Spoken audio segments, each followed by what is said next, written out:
আসসালামু আলাইকুম। আজকে আমি আপনাদেরকে একটি উপকরণ দিয়ে পাঁপড় বানিয়ে দেখাবো। তো পাঁপড় বানানোর জন্য আমি প্রথমেই নিয়ে নিয়েছি মেজারমেন্ট কাপের হাফ কাপের ২ কাপ আটা, মানে এখানে ১ কাপ আটা হয়েছে মেজারমেন্ট কাপের। সাথে দিয়ে দিয়েছি কাঁচা জিরা, স্বাদ মতন লবণ, আর এখানে দিয়ে দেব প্রায় ১.৫ কাপের মতন পানি।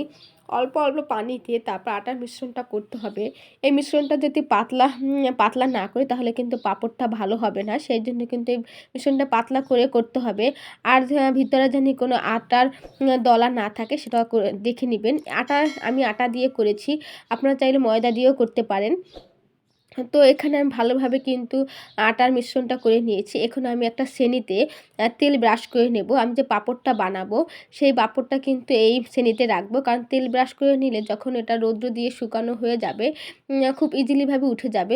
এখন আমি খোলাতে তেল ব্রাশ করে তারপর যে ডোটা করেছিলাম সেটা দিয়ে কিন্তু চিতই পিঠার মতন করে ভেজে নিচ্ছি। খুবই পাতলা করে কিন্তু ডোটা এই যে পিঠাটা ভেজেছি আপনারা দেখতে পাচ্ছেন, খুবই পাতলা। অল্প একটু চামচের ডো দিয়ে তারপর ভালোভাবে চামচ দিয়ে কিন্তু নাড়িয়ে পাতলা করে ডোটা করছি। মানে পিঠাটা করছি। এই পিঠাটা কিন্তু আমি খুবই কম সময়ের মধ্যে করা হয়ে গিয়েছে। এর ভিতরে আমি একটু লাস্টে অল্প একটু ফুড কালার দিয়ে আমি এখানে ২ রকমের পাঁপড় করার জন্য ফুড কালার দিয়ে ২ কালার করেছি। ২ কালার চিতই পিঠার মতন বানিয়ে তারপর কিন্তু এটা ভেজে নিয়েছি।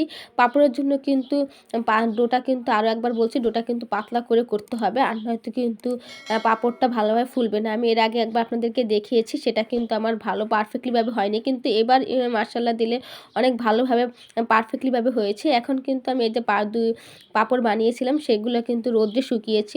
৩ দিন রোদ্রে শুকানোর পরে কিন্তু এই অবস্থা হয়ে গিয়েছে।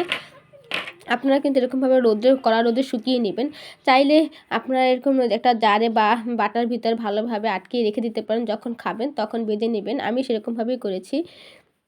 দেখতে পাচ্ছেন তেলের ভিতরে কিন্তু এখন আমি তেল গরম করে পাঁপড়টা ভেজে নিচ্ছি। তেলের ভিতর দিচ্ছি আর সাথে, সাথে কিন্তু ফুলে যাচ্ছে। ২ টা চামচ ব্যবহার করে কিন্তু পাঁপড়টা ভাজতে হবে। কারণ একটা চামচ দিয়ে করলে কিন্তু এটা ভালোভাবে ফুলবে না। ২ দিক থেকে এরকমভাবে নাড়িয়ে পাঁপড়টা ভাজবে। আমি যেভাবে ভিডিওতে করছি সেভাবে দেখে নিবেন। আলহামদুলিল্লাহ এখন কিন্তু দেখতে পাচ্ছেন আমার পাঁপড়গুলো কিন্তু খুবই সুন্দর হয়েছে। আপনাদের সামনে আমি পাঁপড়টা ভেঙে দেখাচ্ছি কতটা মচমচে হয়েছে। একদম দোকানের মতন পারফেক্টলি ভাবে কিন্তু আমার পাঁপড়টা হয়েছে। আমার এরকমভাবে আমি যেভাবে পাঁপড়টা বানিয়েছি আপনারা কিন্তু চাইলে এরকমভাবে বাসায় ট্রাই করে দেখতে পারেন। আর যদি ট্রাই করার পরে আমার মতন এত সুন্দরভাবে যদি পারফেক্টলি ভাবে হয়ে থাকে তাহলে অবশ্যই কমেন্ট করে জানাবেন। আজ এই পর্যন্ত, ভালো থাকবেন, সুস্থ থাকবেন।